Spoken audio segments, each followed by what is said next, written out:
आप मुझे इस बात का ये बताएं कि जब वोट ली तब ये बात का वादा केजरीवाल साहब ने और भगवंत मान ने किया कि गवर्नमेंट बनेगी जिस महीने में, मार्च में बनी थी 16 को, तो अप्रैल से आपका 1,000 रुपया शुरू हो जाएगा।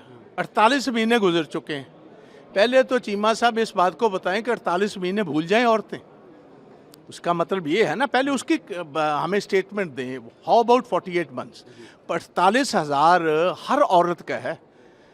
इनको गवर्नमेंट तो दी 5 साल के लिए, 60 महीने के लिए, और अनाउंसमेंट कर रहे हैं 48 महीने गुजरने के बाद। और एक जो गवर्नमेंट से हमें इतला है अंदरूनी कि ये अनाउंसमेंट आज करेंगे और किस्त अगस्त से शुरू करेंगे, और वो भी भाजपा से। आपको पता है इनकी तो अंदरूनी बात है, और भाजपा को भी इन्होंने ये रिक्वेस्ट की हुई है कि आप इलेक्शंस को प्रीपोन कर दो 2-3 महीने।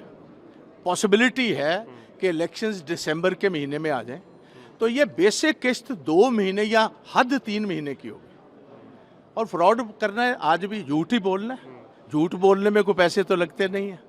इंडस्ट्रियल पॉलिसी 4 साल गुजरने के बाद अब आई, को 10 महीने में कौन सी नई इंडस्ट्री आएगी, कौन सा बेनिफिट ले पाएगी, तब तक इलेक्शन हो जाएगी जी।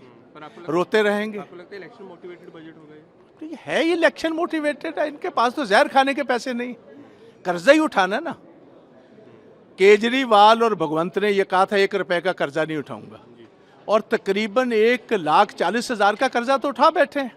कर्जा ही उठाना है, और फिर पुतलून उठाएंगे, चले जाएंगे इधर से जी। और पंजाब के लोग ढूंढते रहेंगे इनको। कहाँ आप ढूंढोगे इनको जी? मिलेंगे आप ये दिल्ली वाले? इसके बाद कोई नहीं मिलेगा जी, भाग जाएंगे छोड़कर इधर से।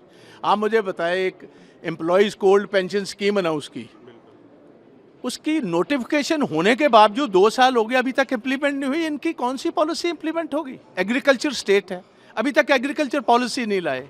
इंडस्ट्रियल पॉलिसी आज लाए हैं। जब तक कोई इंडस्ट्री लगाएगा, जब बेनिफिट लेने का टाइम आएगा, तब तक ये बाहर जा चुके होंगे। आने वाली सरकार को कहेंगे आप पूरा करो जी। ये तो टोटल फ्रॉड लोग हैं जी, झूठ बोलने के आदी हैं। पीएचडी है झूठ की इनके पास। ये झूठ ही आएगा सारा। मंगेरी राम के रंगीन सपने दिखाएंगे, आज झूठ बोलेंगे। सुपर संडे बता दिया, जितने संडे पहले गुजरे हैं जिनको पैसा नहीं दिया उसको क्या कहें। जो औरतों को 48,000 नहीं मिला, वो सुपर संडे कहाँ गया जी? मतलब आपका कहना है कि अगर महिलाओं को देते हैं तो 4 साल की किस्त साथ में हाँ, सारा कुछ दे।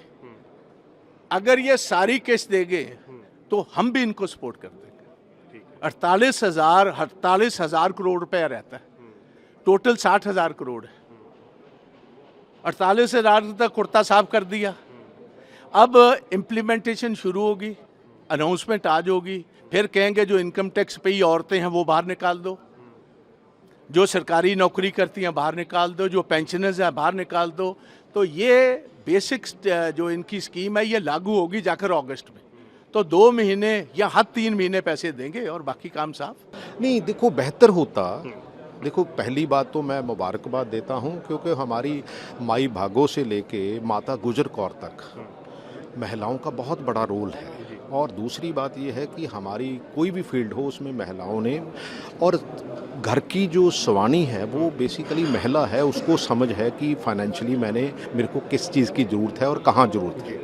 ये बेहतर होता कि विकलांगों की और विधवाओं की और बुज़ुर्गों की अगर पेंशन को 1,000 रुपया बढ़ाते, जो इनके उसमें मैनिफेस्टो में भी था। लेकिन अनफॉर्चुनेटली वो नहीं करना। हमने तो चुनावी जुमले हैं, वहाँ मोदी जी छोड़ रहे हैं, यहाँ भगवंत मान छोड़ रहे हैं, बस इसके अलावा इनके पास कुछ नहीं है। क्योंकि वैसे भी इन्होंने हर बजट में, पहले बजट में 16 मेडिकल कॉलेज कहा था, वो कहीं बने हो तो आप भी बता देना। फिर मालवा नहर कहा था, फिर एग्रीकल्चर पॉलिसी कहा था, फिर एमएसपी कहा था, इसके ऊपर मूंगी के ऊपर। उसके बाद पिछली बार इन्होंने 5-5 करोड़ रुपया एमएलए डेवलपमेंट फंड के लिए कहा था। अगर कोई भी हुआ हो तो फिर तो मान ले, अदरवाइज़ ये जुमले हैं।